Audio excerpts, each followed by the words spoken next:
అందరికీ నమస్కారం. ఈరోజు పావన వృద్ధ గౌతమి నదీ తీరాన ఉన్న ఎంతో ప్రసిద్ధి చెందిన ఒక పుణ్యక్షేత్రం గురించి మీకు వివరాలు తెలియజేస్తాను సింపుల్గా. తప్పకుండా ఈ వీడియో చూడండి, నలుగురికి షేర్ చేయండి. తప్పకుండా మీరు వెళ్ళి ఒకసారి దర్శనం చేసుకోండి.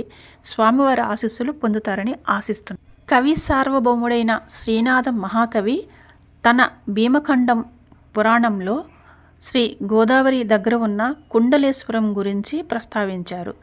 అలాగే గౌతమి మహాత్మ్యంలో బ్రహ్మదేవుడు నారదుల వారికి ఈ స్థల పురాణం గురించి చెప్పినట్లుగా కూడా ఉన్నది. స్థల పురాణం ఏంటి అంటే, గోదావరి నది అయిన గౌతమి నదికి అలాగే సముద్రుడికి జరిగిన వివాదంలో సముద్రుడు గౌతమి నదికి సాష్టాంగ నమస్కారం చేసి పూజా ద్రవ్యాలు అలాగే కుండలాలు, అంటే చెవికి పెట్టుకునే కుండలాలు అన్నమాట, కుండలాలు తీసుకొచ్చి సమర్పిస్తాడట. నేను నా వేగాన్ని తగ్గించుకొని నీకు ఏ విధమైన వివాదం లేకోకుండా, ఇబ్బంది లేకుండా నేను నా నీటిని నేను సాగించుకుంటాను అని సముద్రుడు గౌతమి నదికి చెప్పి శాంతింపజేస్తాడట. అలాగే గౌతమి నది కూడా ఇక్కడ ఈశ్వర ప్రతిష్టకి అంగీకరించి ఈశ్వరుని ప్రతిష్ట జరిగింది. ఇక్కడ సూర్యభగవానుడి కుండలాలు కూడా ఇచ్చిన సందర్భంగా ఈ స్థల పురాణంలో ఉంటుంది. అందువల్ల ఇక్కడ ఈ కుండలాలు ఇచ్చిన కారణంగా కుండలేశ్వరం, ఈశ్వరుడును ప్రతిష్ఠించిన కారణంగా కుండలేశ్వరంగా ప్రసిద్ధి చెందిందని పురాణము అలాగే పెద్దలు కూడా చెబుతున్నారు.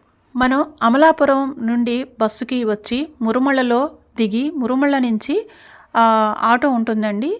ఆటోకి కుండలేశ్వరం మాట్లాడుకుంటే మనిషికి 50 రూపాయలు లేదా 70 రూపాయలు అలా తీసుకుంటారు. ఇదిగో స్వామి అమ్మవార్లు మనకి కనిపిస్తున్నారండి. ఫోటో తీయడానికి వీల్లేనందువల్ల బయట తీసుకున్నాము. గోపురం కూడా ఎంతో అద్భుతంగా ఉంది.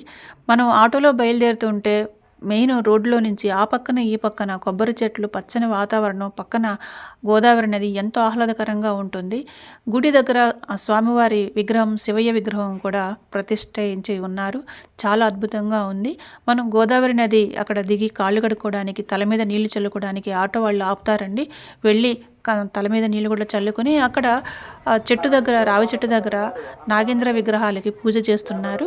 అలాగే మనం కూడా ఒక దీపం వెలిగించుకొని స్వామివారికి నమస్కారం చేసుకొని మనం వచ్చి కుండలేశ్వరుని దర్శించుకోవచ్చు. అన్నప్రసాదం కూడా ఉంటుంది ఇక్కడ.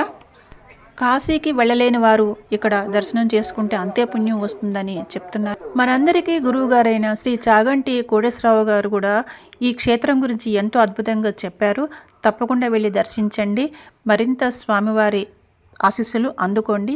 కాశీ వెళ్ళినంత పుణ్యాన్ని సంపాదించుకోండి. ధన్యవాదాలు.